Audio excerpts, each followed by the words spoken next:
Kalian sudah lihat video panco saya sebelumnya? Pengen latihan tapi nggak tahu caranya? Ini dia penjelasannya.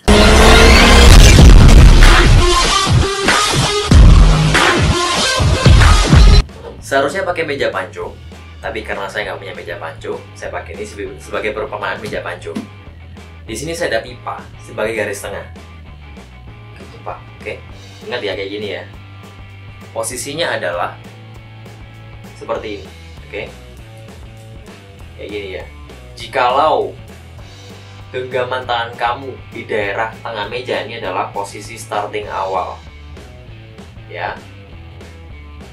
Bahunya gimana? Bahunya boleh di sini atau boleh maju, asalkan jaraknya hanya satu kepal maksimal, nggak boleh kurang dari satu kepal. Kepalnya siapa? Kepalnya si juri. Jadi kalau kepalan tangan jurinya besar, biasanya kepalan tangannya besar, maka jaraknya lebih panjang lagi. Oke? Posisi dari pipa. Garis pipa ini adalah posisi tengah meja. Oke? Kalau tangan saya kurang dari kalau tangan saya kurang dari pipa, maka ini masuk ke posisi area saya. Kalau posisi tangan saya melebihi pipa, maka ini masuk ke area lawan. Ini di daerah lawan. Ini daerah lawan juga. Oke, lebih parah malahan. Sampai situ dulu ngerti ya? Saya mau bakal bahas 3 hal tersebut dulu. Sekarang kita akan bahas soal rasio kemenangan. Tadi ingat ya, ini adalah garis starting position.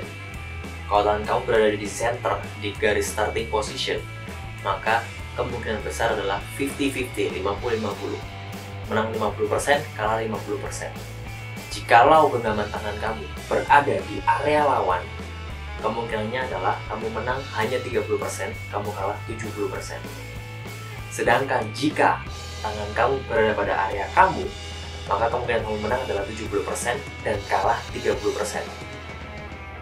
Sekarang orang tanya, kenapa kok bisa kamu bilang bahwa 70% kamu bakal menang? Karena semakin dekat tangan kalian terhadap tubuh kalian, maka kemampuan kalian untuk mengontrol tangan kalian akan semakin hebat. Jadi usahakan tangan kalian selalu berada pada area kalian. Area kalian adalah area kurang dari starting position. Ingat ya. Nah, sekarang jika tangan kalian berada pada area kalian, maka enak, gak masalah. Jadi kemampuan kalian untuk mengontrol tangan kalian lebih hebat lagi. Nah, jikalau tangan kalian berada pada area lawan, ini yang masalah. Oke?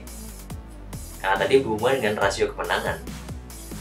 Caranya gimana supaya kita menang? Maka tarik ke arah kita, ya kan? Kita tarik ke arah starting point, tarik ke arah kita. Tapi apakah pasti berhasil? Belum tentu.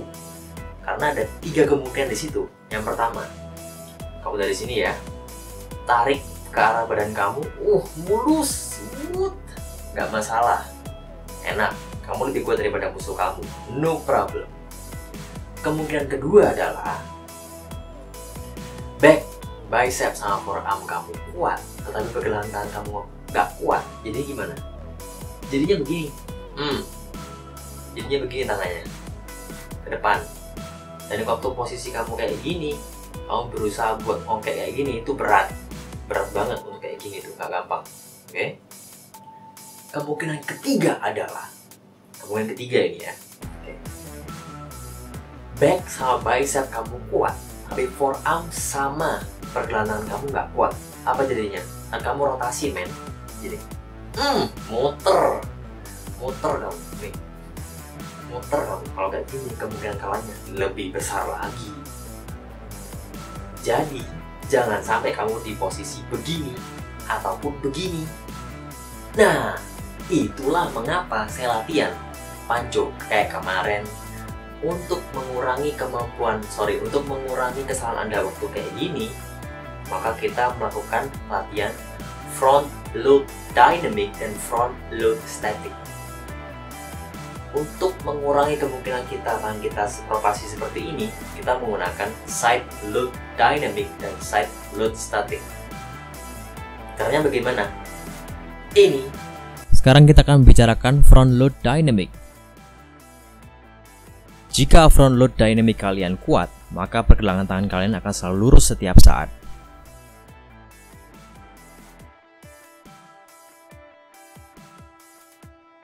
Ini adalah contoh front load dynamic yang lemah.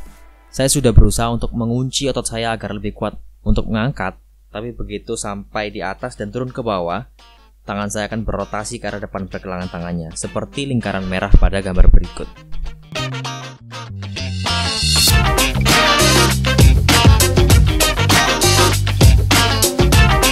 Ini adalah perbandingan front load dynamic lemah versus yang kuat, di mana front load dynamic lemah selalu tangannya akan berotasi ke arah depan, seperti pada gambar.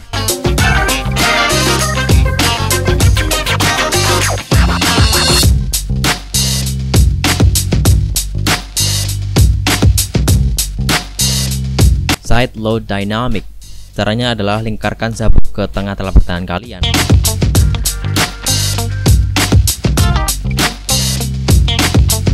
Lalu putar pergelangan tangan ke arah dalam sehingga telapak tangan menghadap ke arah dalam. Lalu tarik sabuk ke arah atas. Dan jika side load dynamic kalian kuat, maka pergelangan tangan kalian akan selalu lurus ke depan.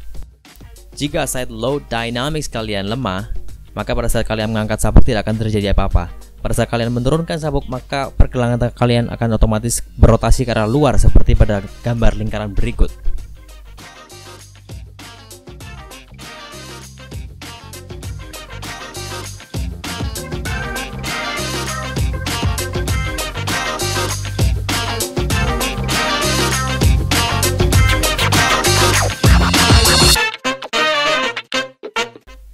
Ini adalah contoh perbandingan side load dynamics yang kuat versus yang lemah, di mana side load dynamics yang lemah akan otomatis berotasi ke arah luar pergelangan tangannya.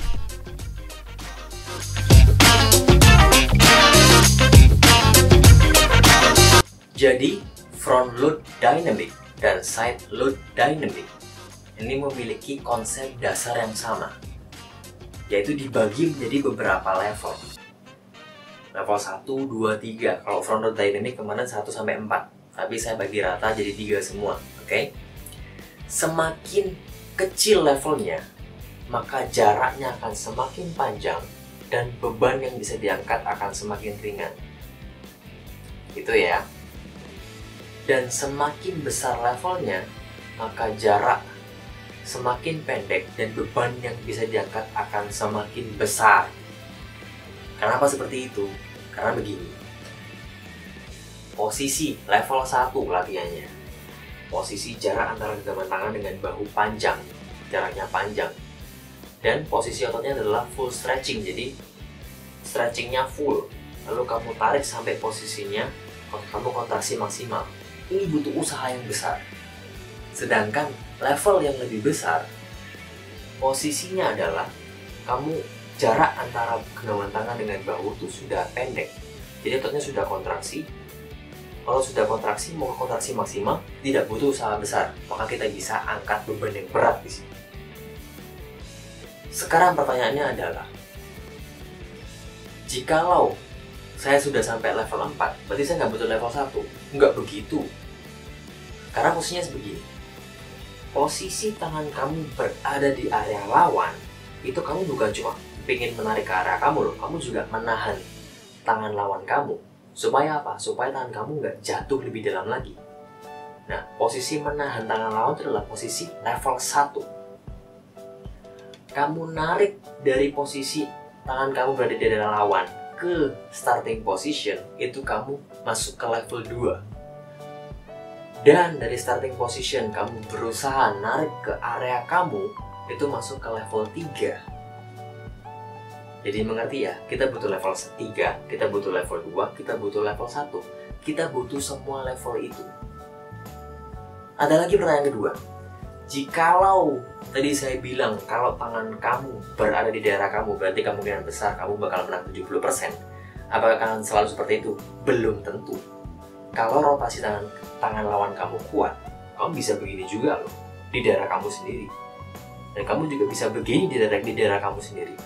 Itulah ada fungsi dari latihan yang saya berikan kemarin untuk menahan tangan. Jadi posisi tangan kamu udah di daerah kamu, untuk menahan tangan kamu supaya nggak begini di daerah kamu, kita gunakan front load static.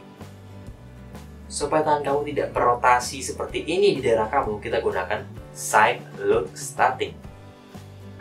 Jadi mengerti ya semua ya? Itulah mengapa kita butuh semua latihan yang saya sebutkan kemarin. Sudah jelas sampai sekarang? Nah, oh iya, ada tambahan lagi, saya hampir lupa. Oke. Kebanyakan, jikalau posisi dari tangan kamu, dari starting point, antara bahu, sudut antara bahu, siku, dan genggaman tangan, jangan lebih dari 90 derajat. Maksimal 90 derajat. Supaya apa? Supaya jadi satu kesatuan, supaya lebih kuat lagi. Oke? Nah, jikalau tangan kamu lebih dari 90, maka kemungkinan besar kamu akan kalah. Gitu. Terima kasih banget teman-teman karena sudah menyediakan waktu untuk menonton video saya kali ini.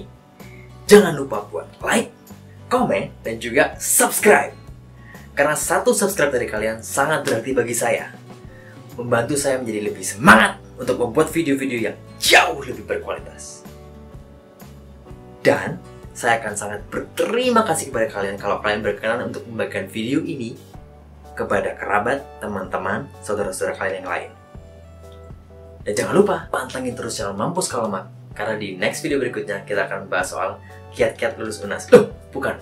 Kita akan bahas soal winning position dalam arm wrestling sesuai di community YouTube yang saya berikan. Losing position. Jadi losing position dari posisi kita kalah, bagaimana supaya kita bisa menahan tangan lawan kita lebih kuat, dan bagaimana dari posisi kalah menjadi posisi starting awal. Kita akan bahas itu semua. Jangan lupa juga ada video-video saya yang lainnya. Tuh, di situ. Kalian bisa lihat ya. Oke? Thank you banget teman-teman. Sampai jumpa 2 hari lagi. Nggak besok, karena saya sudah 2 kali belajar. Bye guys. Thank you.